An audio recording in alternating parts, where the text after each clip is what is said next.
धर्म ग्रंथों के अनुसार परमपिता ब्रह्मा जी ने जब सृष्टि की रचना करी तो कालखंड यानी समय को 4 युगों में विभाजित किया, जिसमें पहला है सतयुग, दूसरा है त्रेता युग, तीसरा है द्वापर युग और चौथा है कलयुग। आज हम जिस युग में जी रहे हैं उसे कलयुग माना जाता है। हिंदू पुराणों के अनुसार ब्रह्मा जी का एक दिन सतयुग से शुरू होकर कलयुग के अंत तक खत्म हो जाता है और दोबारा ये कालखंड शुरू हो जाता है। आइए जानते हैं विस्तार से इन 4 युगों में कैसे बदलाव होते हैं। लिंग पुराण के अनुसार कालखंड में सबसे पहले सतयुग आता है। सतयुग को हम सच्चाई का युग भी समझ सकते हैं। इस युग में ज्ञान, ध्यान और तप प्रधान होता है। इसी युग में मानसिक शांति होती है और इसे ही आदर्श युग कहा जाता है, क्योंकि वेदों का ज्ञान हर मनुष्य के पास होता है। मनुष्य अपने गुरु, माता और पिता की सेवा करते हैं, उनका सम्मान करते हैं, क्योंकि उनमें कोई भी स्वार्थ नहीं होता।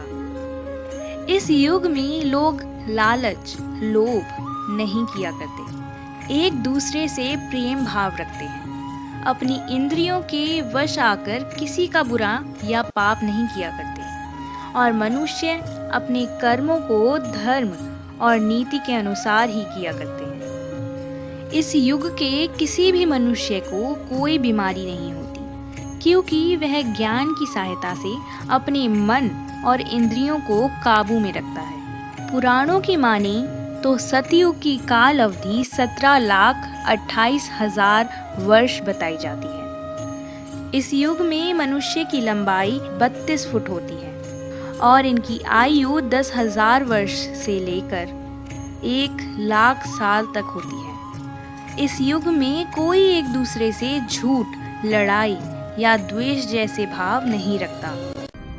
जिस तरह कालखंड 4 युगों में विभाजित है, इसी प्रकार धर्मों के भी 4 स्तंभ हैं, जो हर युगों में घटते जाते हैं। ये स्तंभ हैं कुछ इस प्रकार: पहला तप, दूसरा सच्चाई, तीसरा शुद्धि और चौथा दया। जैसे ही युग बदलता है, एक एक करके स्तंभ कम होते जाते हैं। इसी के साथ सतयुग में पहला स्तंभ यानी तप घट जाता है और एक नए युग की शुरुआत होती है, जिसे दूसरा यानी त्रेता युग कहा जाता है और इसे रजत युग भी कहा जाता है, यानी सिल्वर एज। इसी युग में ज्ञान बंटना शुरू हो जाता है। त्रेता युग में ही जीवन के नियम निर्धारित होने लगते हैं। त्रेता युग में मनुष्य अपने कर्तव्यों का पालन तो करते हैं, लेकिन सतयुग की तरह अपनी इंद्रियों को वश में नहीं कर पाते, जिससे उनका ध्यान, ज्ञान और भक्ति में कम होने लगता है। इस युग में भौतिक संसाधन का भी मोह बढ़ने लगता है और यहीं से स्वार्थ की भावना पैदा होने लगती है। लोग लालच और लोगों से ईर्ष्या करने लगते हैं, जिससे मनुष्य राज्य और भौतिक संसाधनों के लिए युद्ध करने लगते हैं। हालांकि ऐसे लोगों की संख्या कम रहती है। इस युग में समाज वर्णों में विभाजित होने लगते हैं, जैसे ब्राह्मण, क्षत्रिय, वैश्य और शूद्र। त्रेता युग की काल अवधि 12,96,000 वर्ष होती है। इस युग में मनुष्यों की लंबाई 21 फुट होती है और आयु 10,000 वर्ष। धर्म का एक स्तंभ यानी तप, जो सतयुग के साथ ही कम हो जाता है, इसलिए त्रेता युग में लोग तप को जीवन के लिए जरूरी नहीं समझते, जिसके कारण लोगों में मतभेद पैदा होने लगते हैं। पर फिर भी इस युग में सच्चाई और शुद्धि बनी रहती है। इसी युग में विष्णु भगवान के श्री राम अवतार को आदर्श पुरुष माना जाता है, क्योंकि वह धर्म के 3 स्तंभ यानी सच्चाई, शुद्धि और दया की मर्यादा बनाए हुए थे। त्रेता युग के साथ धर्म का एक और स्तंभ कम होने लगता है, यानी शुद्धि, जिसके बाद द्वापर युग की शुरुआत होती है।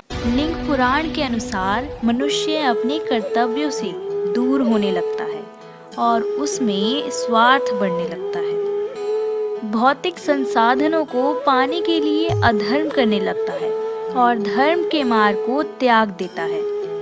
जैसे जैसे समय आगे बढ़ता है वैसे ही मनुष्य काम, क्रोध और मोह जैसे अवगुणों से ग्रसित होने लगता है। इस युग में मनुष्य को कर्म से नहीं जन्म से जाना जाता है, यानी लोगों में भेदभाव उत्पन्न होने लगता है। जहाँ ब्राह्मण को वेद और शास्त्र का ज्ञान लेने की अनुमति होती है, वहीं दूसरी तरफ शूद्रों को वेद और शास्त्रों का ज्ञान लेना वर्जित होता है। समाज विभिन्न जातियों में बढ़ जाता है। लोगों में मोह, लालच इतना बढ़ जाता है कि उनको दूसरों के साथ अपनों से भी ईर्ष्या होने लगती है। मनुष्य अपने मन और इंद्रियों को काबू नहीं कर पाता और स्त्रियों को भी अपनी संपत्ति समझने लगता है, जिससे समाज में अधर्म बढ़ने लगता है। द्वापर युग में ही महाभारत जैसे महायुद्ध भी हुए। इस युग में शक्ति को ज्ञान से बढ़कर समझा जाने लगता है, क्योंकि इसमें धर्म के दो स्तंभ यानी तप और शुद्धि कम हो जाते हैं। इस युग को केवल सच्चाई ही बचा के रख पाती है। जैसे महाभारत में शुद्धि न होने के कारण आपसी बैर पैदा होने लगे, पर आखिर में सच्चाई की ही जीत हुई। इस युग में ज्ञान के कम हो जाने पर स्वयं भगवान अवतार लेते हैं मनुष्य को ज्ञान देने के लिए। जैसे श्री कृष्ण ने श्री भगवत गीता का ज्ञान दिया। पुराणों की माने तो इस युग की काल अवधि 8,64,000 वर्ष होती है और इसमें मनुष्यों की लंबाई 11 फीट और आयु 1,000 वर्ष तक की होती है। यहीं से मनुष्य खुद को नियंत्रित नहीं कर पाता, जिसके कारण उसके शरीर में नई नई बीमारियां पैदा होने लगती हैं।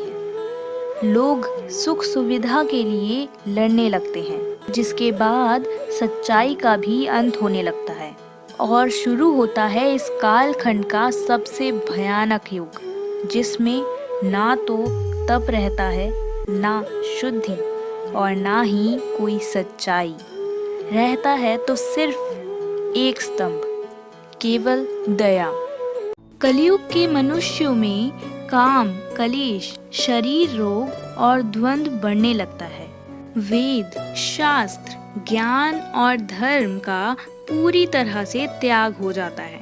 इस युग में लोग अधर्मी, महाक्रोधी और अल्पबुद्धि वाले होते हैं। इस युग में सभी अपने कर्तव्यों से भागने लगते हैं और अपने स्वार्थ की पूर्ति हेतु किसी को भी नहीं छोड़ते। काम, क्रोध, लोभ के कारण हिंसक घटनाएं बढ़ने लगती हैं।